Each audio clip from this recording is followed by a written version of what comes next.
حضرت ابو بکر قطانی رحمۃ اللہ تعالی علیہ اور صوفیہ کی ایک بہت بڑی جماعت سے منقول ہے۔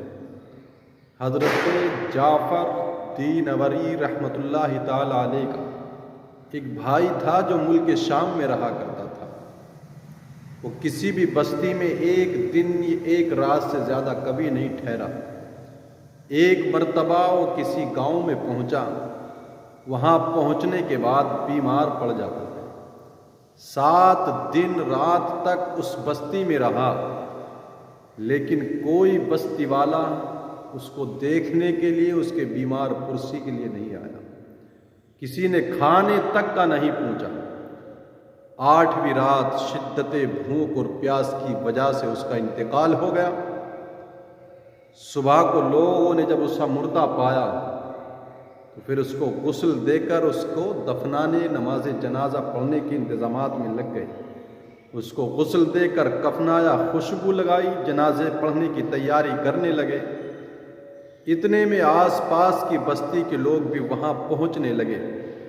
ان لوگوں نے آ کر کے کہا، ہم نے آج رات میں ایک غیبی آواز سنی ہے، جو کہنے والا کہہ رہا ہے کہ تم میں سے جو کوئی اللہ کے ولی کے جنازے میں شریک ہونا چاہے تو فلاں بستی میں فلاں مقام پر پہنچے، اللہ کے ولی کا انتقال ہوا، اس کی نماز جنازہ میں جا کر کے شرکت کرے۔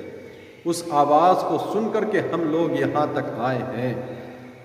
اس کے بعد سب لوگوں نے مل کر کے نماز جنازہ ادا کی، اس کو دفنا کر اپنے اپنے گھر لوٹنے لگے۔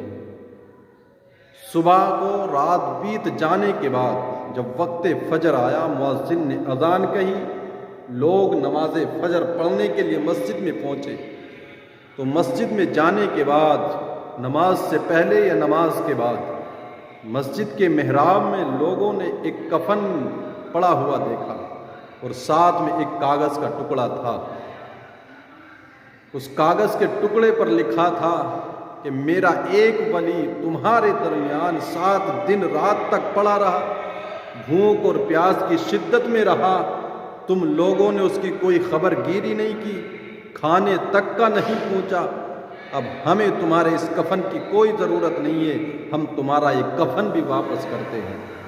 یہ کاغذ کے ٹکڑے پر لکھی تحریر پڑھ کے وہ لوگ بہت افسوس کیا اور تعجب میں بھی رہے کہ ہم نے ایسا کیوں کیا ہے۔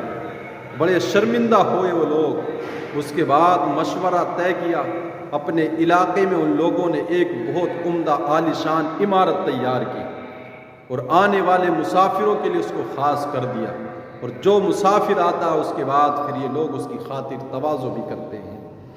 تو جو اللہ کا ہو جاتا ہے، رب تبارک و تعالیٰ پھر اس کو کسی کا محتاج نہیں رکھتا ہے۔ اس لیے کبھی ایسا زندگی میں موڑ آ جائے، موقع ملے کسی اللہ والے کی، کسی نیک دل انسان کی خدمت کرنے کا، تو آپ اس کو حقیر جان کر کے موقع کو جانے نہ دیں، بلکہ آپ سے جو ہو سکے، جو آپ کی حیثیت ہے، اس اللہ کے بندے کی مدد کریں، اس کی خبر گیری کریں، کھانے کی ضرورت ہو تو کھانا پیش کریں۔ ہو سکتا ہے اس کی خدمت کی وجہ سے رب تبارک و تعالیٰ کی رحمت تمہارے اوپر برسنے لگیں اور تمہیں انعام و اکرام سے نوازا جائے، اور اس بندے کی خدمت کے صلے میں رب تبارک و تعالیٰ تمہیں آخرت کی اعلیٰ نعمتوں سے